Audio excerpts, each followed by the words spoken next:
Hello again, and thank you for staying with us. We return now to one of our lead stories this hour. Tributes continue to pour in for Dr. Jessica Mbangeni. Now, news of Mbangeni's passing broke earlier today. Her family confirmed the passing without giving any further details. To reflect on her life and work, I'm now joined by Stanley Khoza, who is the Deputy President of the Association of Independent Record Companies, South Africa. Stanley, a pleasure to have you on the program this evening, of course, despite the circumstances as well. Tell us a bit more about how did Jessica Mbangeni influence your work and your artistic journey as well? Firstly, I guess let me appreciate the opportunity to be here. Jessica that we're speaking about today was a great poet, an artist of finest stature who understood the importance of making sure that she's well represented in whatever she does, insofar as her craft is concerned. Yeah. I will all remember her from the biggest song that will live for the test of time as Pelelanga. And of course, even now as Pelelanga without her. When that collaboration was done with Vusnova, nobody knew that one day we'll be singing that song, bearing tribute to her, you know. So as an industry, we've lost someone who was very involved in developing the poetry industry of South Africa, most especially as a female, as we close the month of August, you know. So Jessica, for me, was more than just an artist, a friend, but also an ambassador of our cultural and creative industry throughout the world. I mean, just last week she was in Senegal. Yeah. Not so long ago, she was representing the country, and she also won a Satma Awards. Today, she was supposed to have been at the Satma nominations, where she will ordinarily then shine from the stage, because that's who Jessica was. So it's a sad thing indeed that we have lost a beacon of hope, an entertainment entrepreneur who understood that in whatever you do, you must always respect yourself, respect your craft, but above all, don't sign anything without understanding. So during our conversation, during the break specifically, yes. You had mentioned the Satma Awards, and one would know that she did feature quite regularly at these awards. At the awards, but something extraordinary happened at the nominations this time around. Tell us Look, a bit about that. It remains the saddest thing that the biggest traditional music awards that we're announcing nominees today were without one of the loudest voice that always stems from the Satma proud moments, you know. So today was the saddest because all of us then became sad with her passing. And of course, we are now wondering, where will that voice ever come from that gave us confidence and reminded us of the South African value of local poetry in our language and home grounds? It was the saddest thing, and I guess as a nation we're mourning. It's the hardest thing to swallow. If God could just give us a break, we've lost a lot. It's interesting you mentioned just how passionate she was, not just for the arts, but for African spoken word. Exactly. Maybe let's speak to her influence in this particular sector. How would you say, or what would you say is a lasting legacy in this regard? Look, being amongst the first few female artists that made poetry fashionable, to a point that after Zolani Mkiva, she went on to become the first poet for the likes of President Thabo Mbeki and Halima Mtlante and many others, shows you how passionate she was. But also poetry was not a fashionable sector that people took seriously, but she made it more appetizing for young women to come in. Today, hence, we celebrate the likes of Ntombia Mtsonga and many others. Yeah. So Jessica was one of those people who understood that we need to make sure that we create the platforms and make sure that we allow women to thrive within the industry insofar as poetry is concerned. She inspired a lot of people. I remember watching the Springbok playing. I remember the first advert she did of the Springbok, being the leading female artist in the center of the stage at that platform to introduce the Springbok must tell you the value of how huge Jessica has become from an ordinary village in the Eastern Cape. And her diverse eye has exposed her to many more genres of the arts beyond just poetry. We know that she even dabbled into acting at some point. And at some point, music as well, with the biggest song that still remains to be uncontested in the history of our musical legacy called Aspelelanga, you know. It's interesting we speak about that because it also tells us about how artists may also see opportunities outside what they are known to do, if you will. Yes. What lessons can be drawn from this example? I think for me and to the creative industry directly is that I think let's accept it. We don't have enough time. Let's love each other while we still can. Let's respect each other. Let's collaborate more. Let's do all that we can, because tomorrow is not guaranteed. I mean, we lost Mam Koni Chume. We lost Mam Zolake, Mam Zanele Mbogazi, now Jessica Mbangeni, in just 1 month, you know. And these are people that were leading prominent roles in the creative sector to make sure that we advance the development of the sector. So it's the hardest thing. But to each and every artist out there and the creative industry and the stakeholders, I think we all ought to do better. Let's love each other and give each other an opportunity where we can. And also understand that only God controls this part we don't have control of in terms of life. It's very interesting that you mentioned the number of women lost or either succumbing to illness or passing away during Women's Month. Yes. There are also young women looking at this program or interview, seeking maybe opportunities in the arts as well. Yes. Speaking about Jessica's story, yes, how do you think it serves to inspire others to show that it's possible to enter into this field?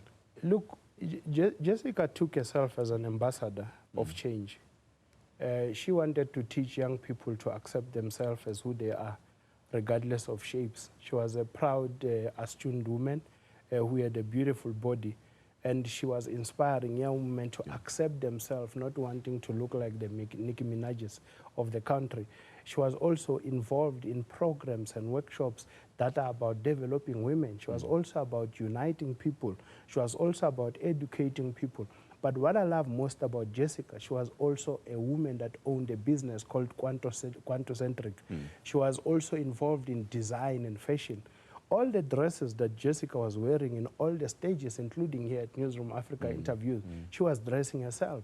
She was dressing many South African politicians. So she was not only just a writer and a skilled poet that was able to entertain us with her voice. Behind the scenes, she was doing the hard work and the labor that inspired many generations to come. And that's what we'll forever hold dearly with her. As part of the reflections we've been running on Jessica's, or following news of Jessica's passing, we also spoke to Lebo Mashile, who very candidly described how Jessica was also not shy. She stood out in the room. Maybe let's speak to her character. Look, Jessica didn't need an introduction in any gathering. She will stand up from the middle of nowhere. You will hear the voice, and you wouldn't ignore her. She didn't need a mic to be able to be heard. She was able to serenade audiences and people in any event. It didn't matter who curated the event. But what I liked about her and what it shows about poetry skilled people, she was able to study whose event am I going into. And if I'm to recite a poet, how do I make it reasonable with the circumstances that I'm going into? So if she came into an event where I was speaking, she would have read all she needs to know about me and be able to recite great poetry about me. So it's one of those things that we'll miss. But of course, she has inspired many young aspiring women that wanted to become what she has become. And I hope that everybody will take the bacon and start making sure that they develop themselves further. Of course, we'll never be able to switch off a light because she was a different light that God created himself. Stanley, it's very interesting you say that, because it also then brings an idea to my mind around how she was also an activist for the arts. I mean, we heard about her taking part in sit-ins as well during the advent of COVID-19. Exactly. It does tell me that she was, call it, extra passionate about the arts. Yeah. Look, one thing I can tell you for free is that Jessica will never do something if she was not in agreement with it. It didn't matter who would have had the opportunity to enforce that rule. If she was not sure this is the right thing to do, she wouldn't do it. So indeed, deep in her heart, she was an activist for the art. But I think she was more passionate about wanting artists and women in particular to be able to understand that they've got value and they do not have to make themselves subject of abuse in order to prosper. She was very clear on what she stood for. And she was clear on what stage she will get onto and on what terms and conditions. And that's what many young aspiring women don't have when it comes to representing themselves and their value as people within the practicing industry. While I'm sure there were many moments, what would you say were some of the standout moments that really stay as a lasting memory that you have of Jessica? I've got two, one great one and one sad one.